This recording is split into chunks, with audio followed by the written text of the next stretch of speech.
Bonsoir à tous et bienvenue dans ce 7-8 Sport sur TV78, l'émission à ne pas manquer si vous êtes un passionné de sport local. C'est parti pour le sommaire de ce magazine. Football en Coupe de France, Versailles se qualifie pour les 32e de finale de l'épreuve en gagnant 1-0 sur sa pelouse contre Poissy.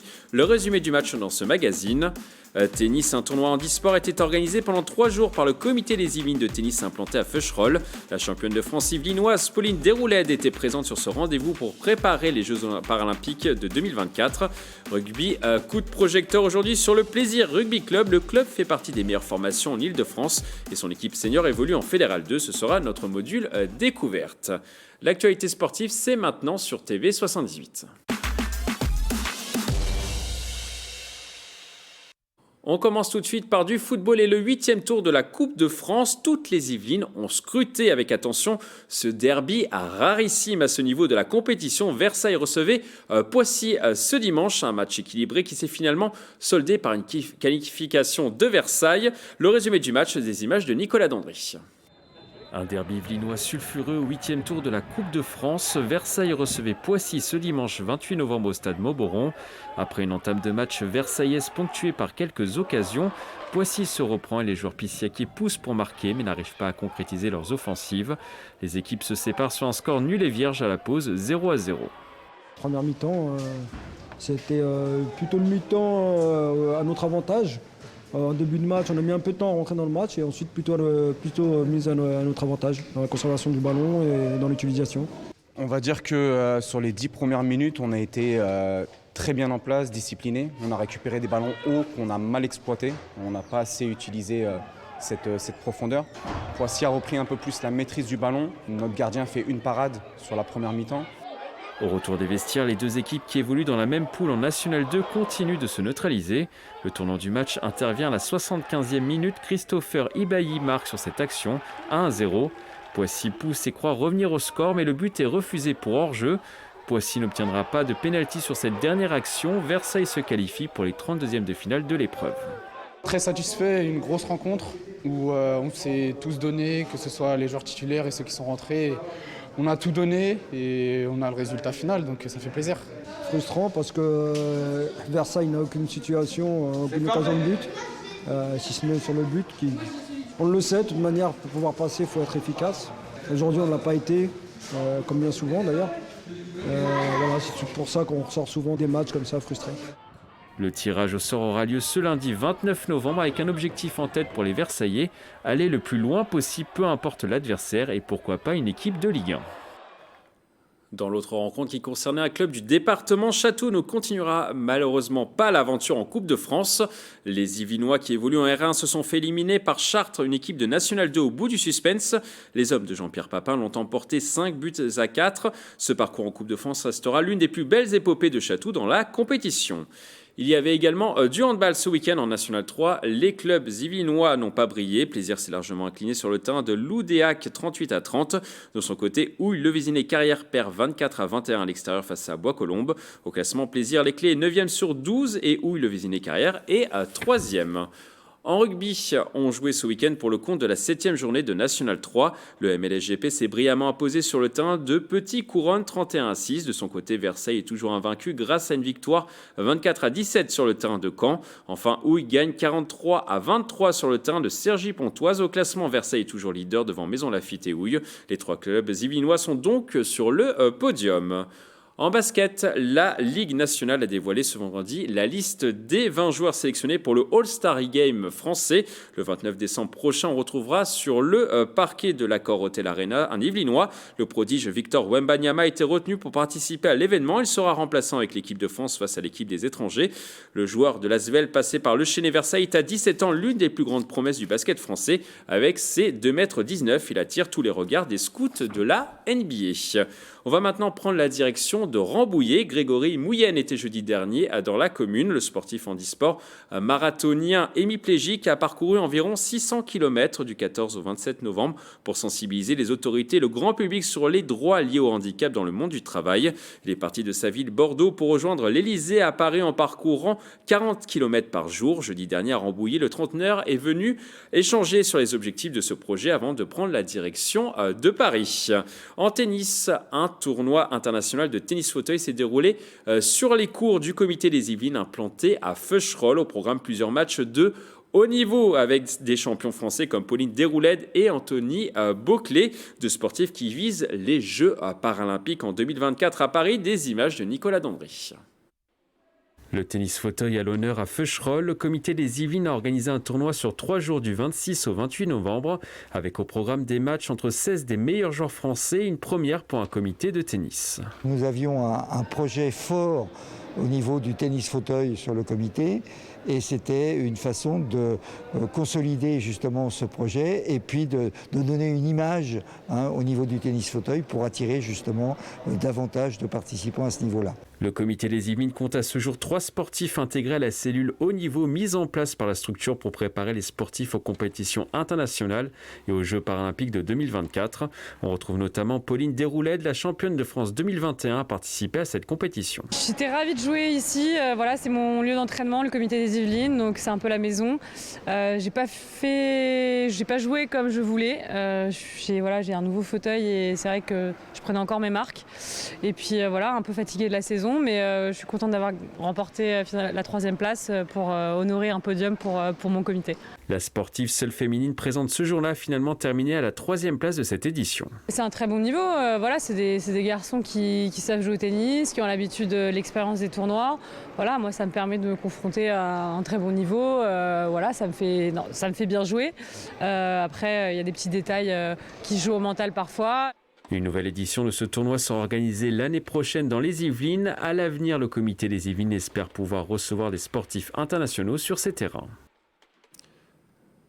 Toujours en tennis, l'Yvinois Arthur Rinderknecht a joué ce week-end en Coupe Davis avec l'équipe de France. Bilan mitigé, le joueur de 26 ans a perdu en simple face à Cameron Norrie, 12e mondial 6-2, 7-6, mais il a remporté le double avec Nicolas Mahut, 6-1, 6-4 face à la Grande-Bretagne.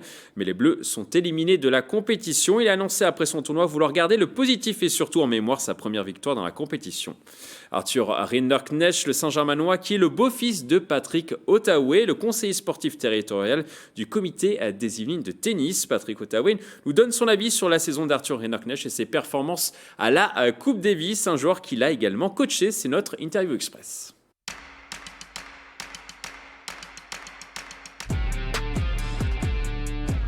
J'ai évidemment regardé son match de simple et son match de double. C'est une vraie fierté pour nous parce qu'en fait, il a eu un comportement exemplaire. Il a 2 balles de 7 au second. J'aurais bien aimé voir un 3e, ça aurait pu basculer. Il a été très combatif, très vaillant, très concentré, très performant en double. Et on va dire que c'était une journée de première sélection en équipe de France, première fois numéro 1 de l'équipe. Première défaite en Coupe Davis, première victoire, mais un bilan super positif et je pense que ça va l'aider encore à passer un cap. Pour bien connaître Arthur depuis maintenant assez longtemps, c'est quelqu'un qui adore le collectif. Il a commencé quand il était plus jeune par beaucoup jouer au foot. Et puis il a jamais raté un match par équipe, c'est quelque chose qu'il adore, il adore partager. Et je pense que c'est aussi une des raisons pour lesquelles il a aussi vite progressé. Si on doit faire un bilan de la saison d'Arthur, il passe en 2 ans de la 365e place à la 58e. C'est assez exceptionnel. C'est un des joueurs qui a gagné le plus de matchs sur le circuit professionnel cette année. C'est un bilan très très positif et j'espère qu'il va continuer sur cette lancée. Arthur, c'est quelqu'un qui digère, à mon avis, très bien et très vite. Il a des objectifs de progrès qui vont déboucher sur des objectifs de résultats, donc je ne suis absolument pas inquiet. Il ira au bout de ce qu'il peut faire et je pense qu'il n'a pas encore atteint justement ce bout-là.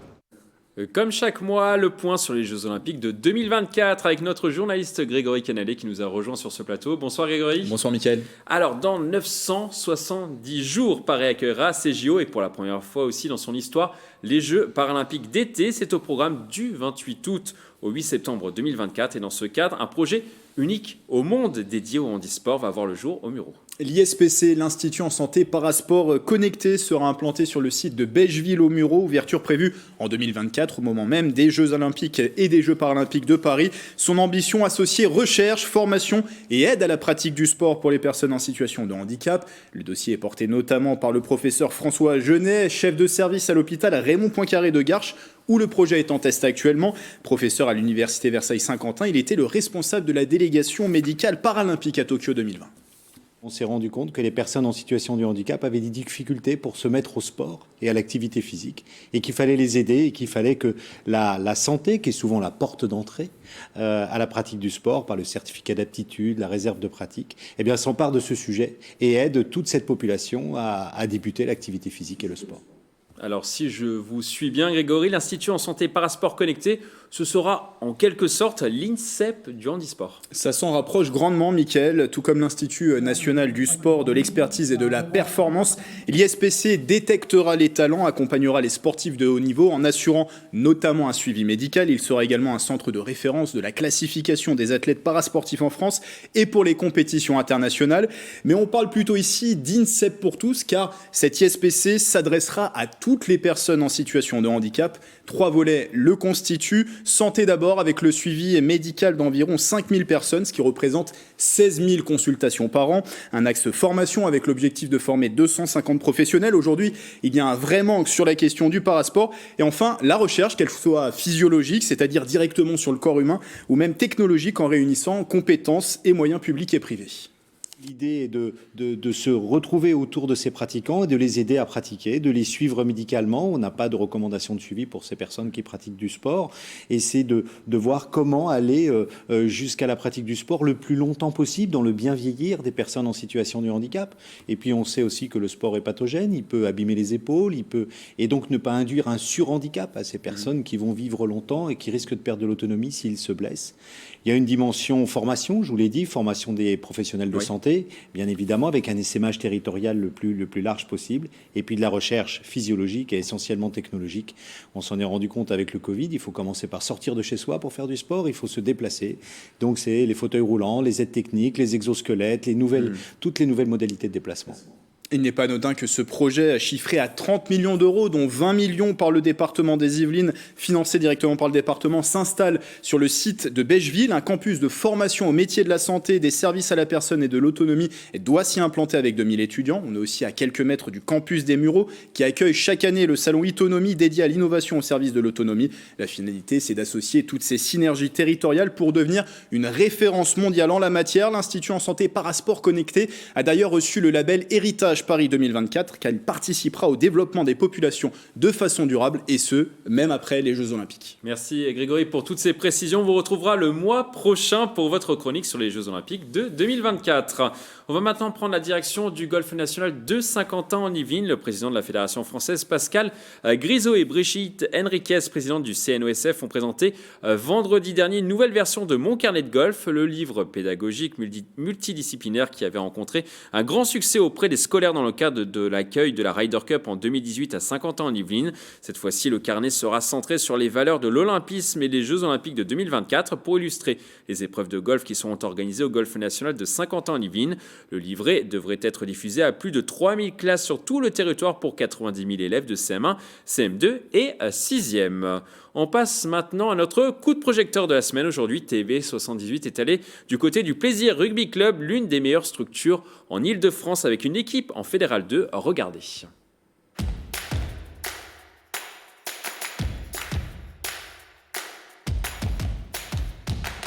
Ce soir, nous sommes au Rugby Club de Plaisir, une structure qui compte 430 adhérents et une équipe en Fédéral 2. C'est parti. Alors Thierry Lamandé, quand le club a-t-il été créé ?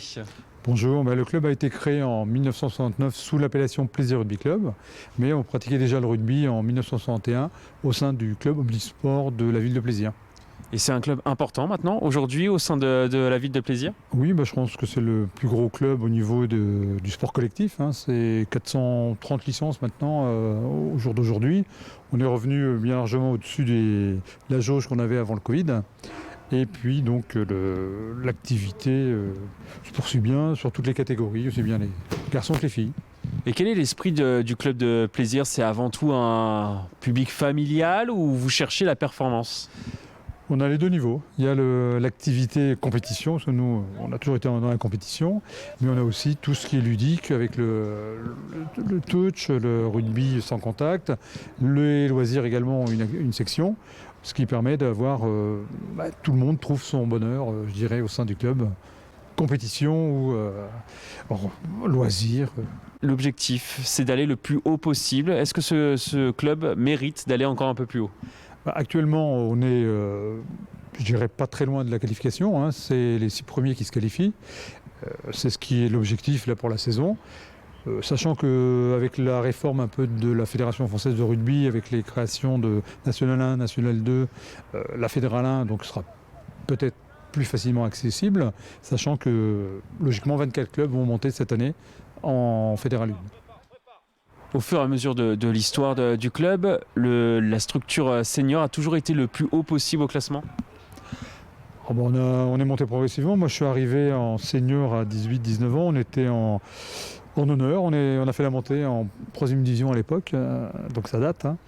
Mais bon, ça a toujours été. On est monté en 2e division aussi, à l'ancienne formule. On a, je dirais, toujours été entre la 2e et la 3e division. On est juste descendu une fois pendant 2 saisons sur l'honneur. Ça doit faire une vingtaine d'années.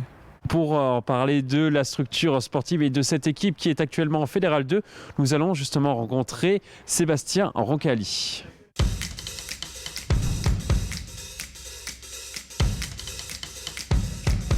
On est maintenant sur le terrain, à mes côtés Sébastien Roncalli qui est directeur sportif du club de plaisir et également manager général des seniors. Alors Sébastien, on va tout d'abord commencer par cette équipe senior qui évolue en Fédéral 2.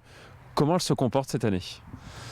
Cette année, on fait un parcours qui est vraiment très intéressant puisque pour la première fois, au bout de 9 matchs, on se retrouve dans les qualifiables, donc 6e, ex-aequo avec Courbevoie, chose qui n'était jamais arrivée à ce niveau-là.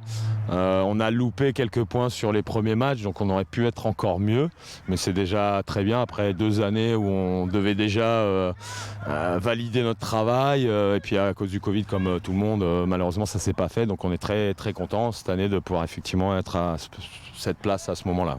Et est-ce que le manager Roncalli est heureux justement depuis le début de la saison avec ce groupe? Ouais, je suis très très heureux, oui, je suis très très heureux, c'est dans la continuité des 4 premières années. Tout se passe vraiment très très bien et les garçons évoluent dans le bon sens. Ouais. C'est quoi le plus grand rêve quand on est manager et directeur sportif d'un club comme Plaisir? Par rapport à ma mission de manager, c'est arriver à jouer la qualification cette année, voilà, c'est notre objectif. Après sur le club, j'ai travaillé sur beaucoup de choses l'année passée, donc je suis très content de l'évolution qui se passe actuellement sur le club. Et sur quoi vous avez travaillé justement, Sébastien Roncalli?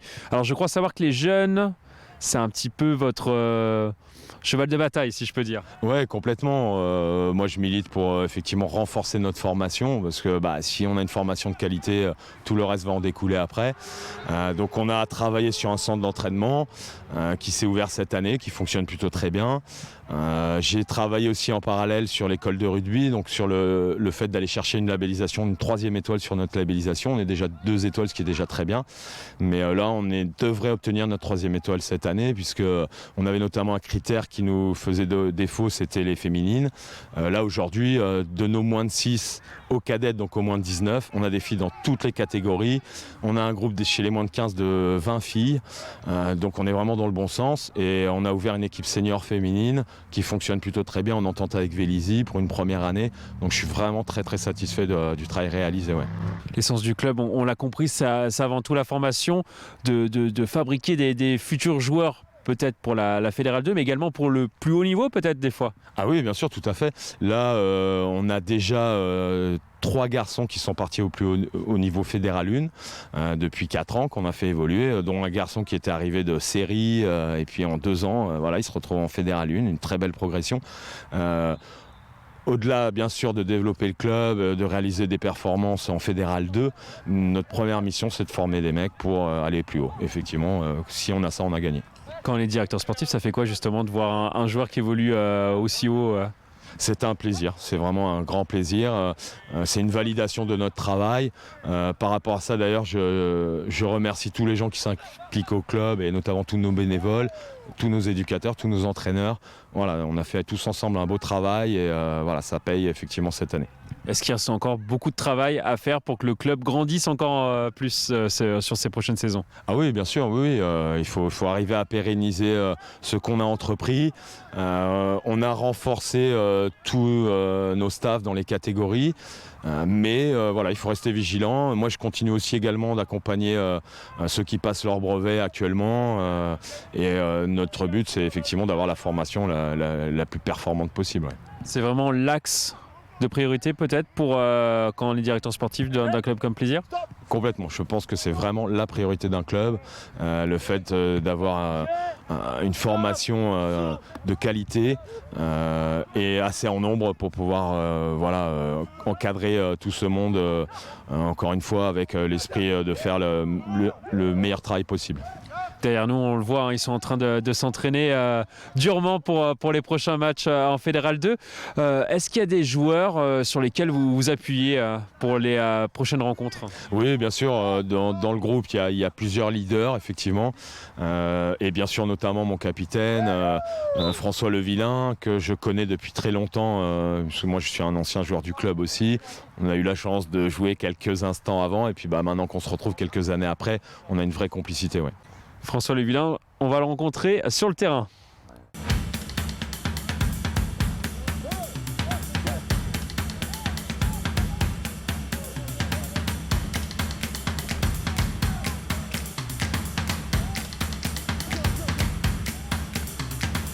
Je suis donc à côté de deux enfants du club, François Levillain et Hugo Taillandier.